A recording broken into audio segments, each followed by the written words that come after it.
Brooklyn Independent Television.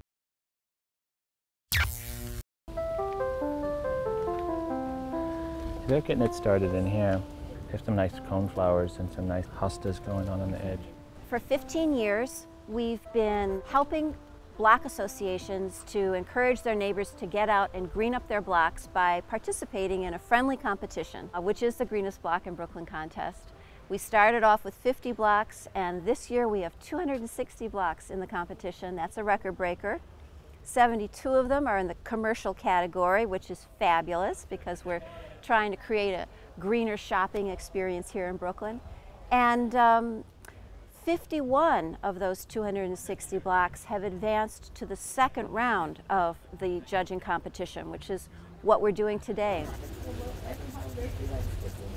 My qualifications as a judge, I guess, the reason they picked me is because I'm part of the garden media. I've been a garden editor for about 12 or 13 years at different magazines. Those are fantastic.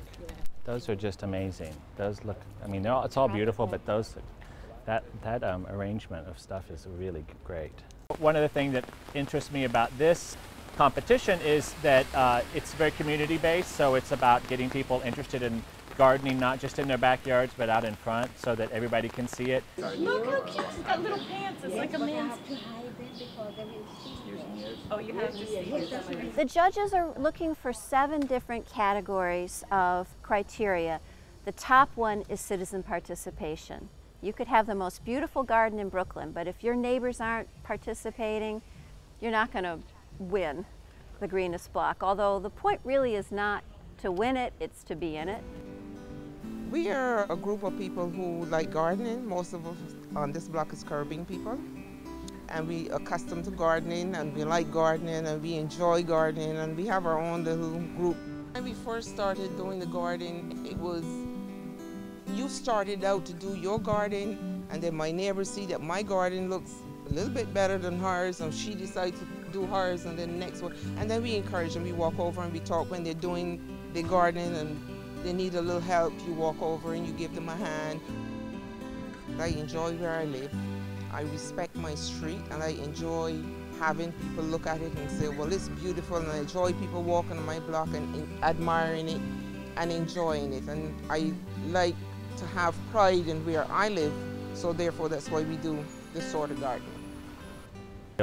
Are people actually taking up the slabs? Some are. A lot of people are on You this. said jackhammer it up, and then you garden what's underneath. Exactly. Yeah. How long have you lived here?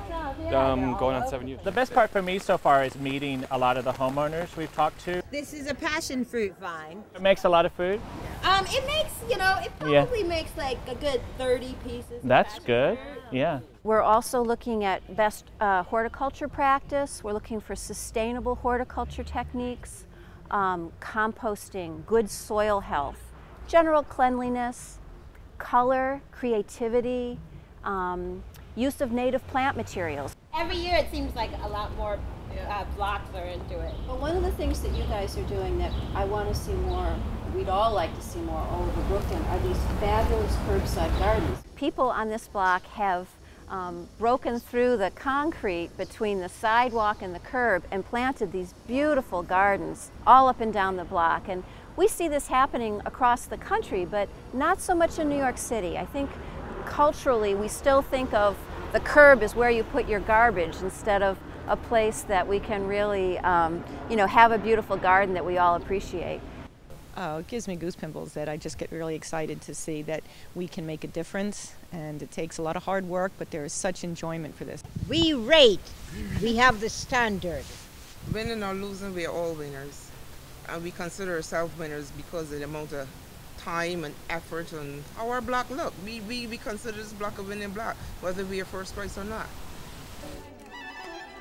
I'm really delighted to join you this morning in celebrating the 15th anniversary of the Greenest Block in Brooklyn contest. What's really nice about the contest is I've watched it over 15 years. People come from all neighborhoods.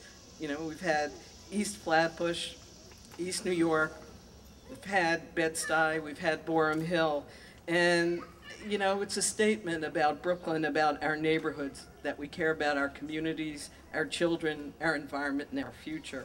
And so again, bravo, Lincoln Road, your block is spectacular. Because this block entered the Greenest Block in Brooklyn, we can tell people where to go to see this kind of gardening and encourage more New Yorkers to do this. This program has become a template for other cities across the country because they look and see what we do and the success that we have had, and so we are role models for them. Where's my girlfriend Hazel? Where's Hazel? Hazel, where are you, Hazel? Come over here. Come on, I need you next to me. Come over here. Hazel, I must tell you, we go back, Scott, you have no idea how many years we've had a love affair. Am I right? Oh, so many years. So many years. Anyway, the Greenest Block in Brooklyn contest is about more than beautifying our neighborhood. It's about fostering communities.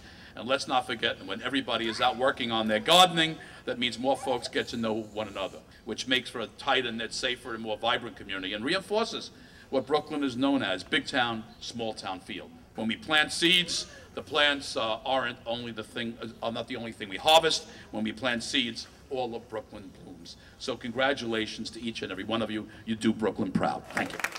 This is about people. You might think it's just about plants, but it's really about how it brings people together. People start sharing plants with each other, watering each other's gardens when they go on vacation, building a stronger community right on their block. You know, we live in a face-to-face city, and that's one of the best things about living in New York. And gardening is one of those things that, you know, brings those faces together, brings people together, and just makes us celebrate, you know, what a fantastic thing it is to live in Brooklyn.